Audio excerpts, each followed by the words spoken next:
It's 11 o'clock in the morning, and I finally got my Sammy inside. I've got a couple little bugs that I want to work out in it today, and if I get that done, I'm going to see about starting to put the dash together. But I figured since I have it in here, I may as well make a quick video about what exactly is going on with this buggy here. Just to give anybody watching a better idea of the shenanigans that's going on. So this Sammy is a bit of a budget build, mostly made out of spare parts. My dad picked this one up when I was a kid with no engine as parts for his black Sammy. It's tip top. He didn't need much from it at the time, but he figured he'd drag it home, and it became the spring-over prototype.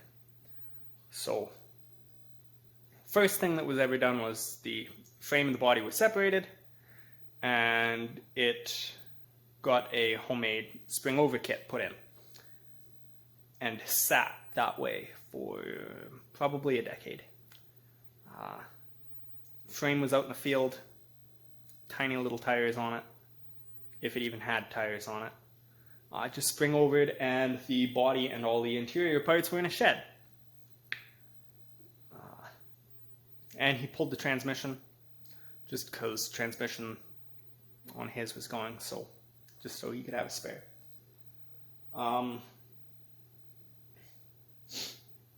2020, when everything was shut down, I got laid off for a couple of months, so I figured, may as well do something productive with my time.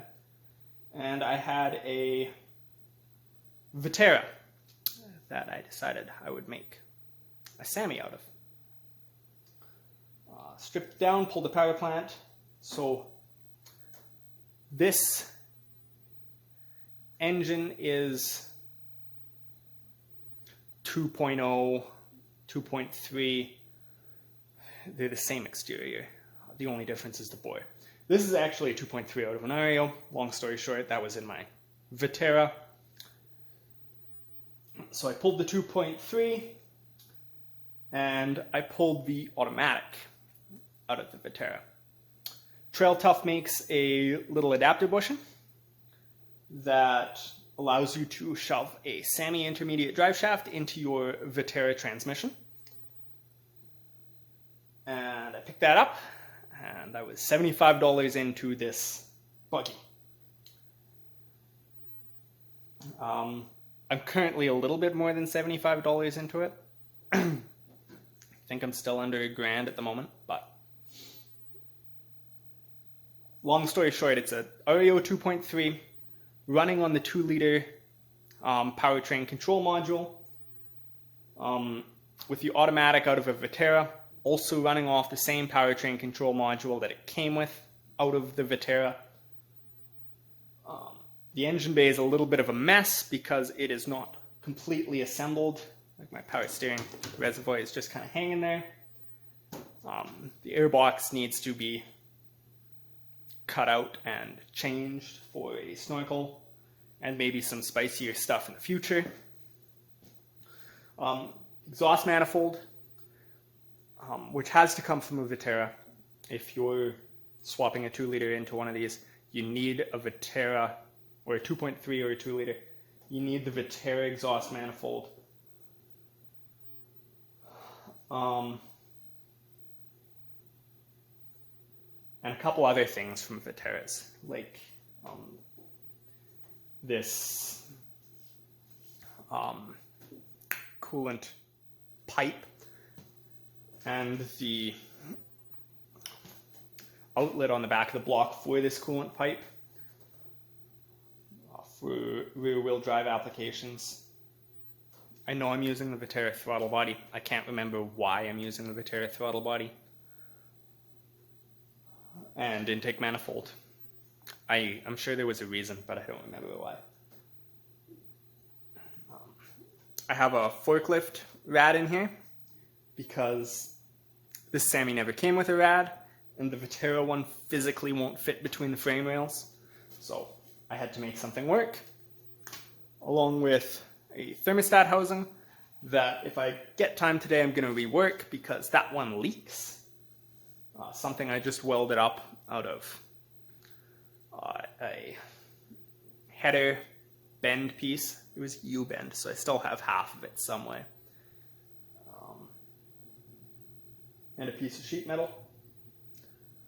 I wasn't sure what I was going to do with for a steering box, so if you look way down in there, I just kind of shoehorned one out of Grand Cherokee in there. I had to do a little bit of shenanigans to make it fit. It's still not done, it's still not bolted up all the way, but it's enough to move it around the yard. Other than that, that is all the modifications I have done to the top side of it. Like I said, I've got a couple of little things I need to do up top here. Just to work a couple of bugs out and make it a little bit more reliable as far as moving around the yard. It's currently running off an external high pressure fuel pump mounted to the passenger side frame rail underneath. It's just one of them F-150 fuel pumps from the early 90s, late 80s, the big external ones. That pump has been cavitating a lot, so probably need a new one. That's a big part of my reliability issues, I think.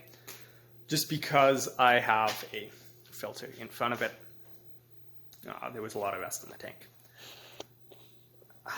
I am going to be building a fuel cell soon. Most likely building a fuel cell soon.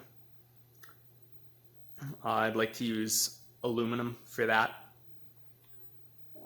Just so I don't have to fight with rust issues anymore. And then I can rework a bunch of my fuel lines and all that garbage some more. Make it a little bit more reliable and a little safer, in my opinion. And here's a quick look at the interior. It is currently very much torn apart. I'm gonna see about putting that together a little bit today. The dash is out. And, not many of the wires are hooked up. The only wires that are hooked up are the ones that are required for it to run. The ECM is hidden behind where the glove box will be once I put the dash back together. The steering wheel is hooked up. Drives around the yard. The clutch pedal is still physically present. I got to cut that out of there and widen up my brake pedal.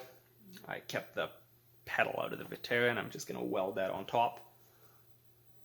Well, weld it on there. Yeah, just use the Vitara shifter.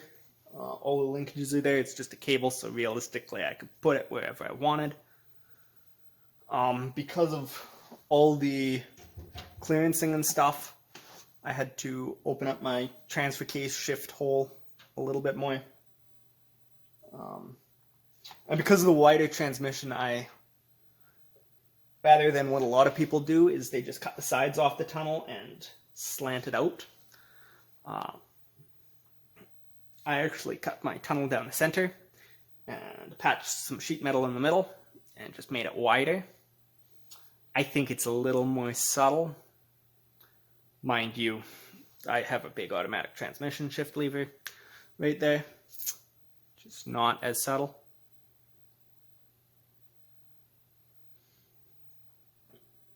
So yeah, that's my Sammy at the moment. It needs a lot of body work before it's safe. I hope to be driving it this summer. It's currently the end of January.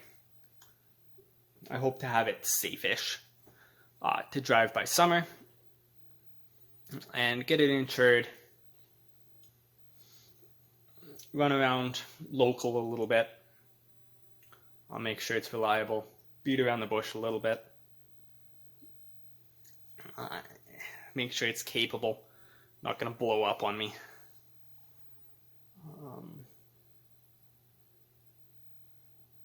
Yeah, I'll try and keep doing update videos as I have time. This video editing thing is a lot more work than I thought it was. But if you have any questions or comments, leave them in the comments section. If you want to follow along with these absolute garbage quality videos of my absolute garbage quality build, feel free to subscribe. If you want to please the all-powerful algorithm, hit that like button. And thanks for watching.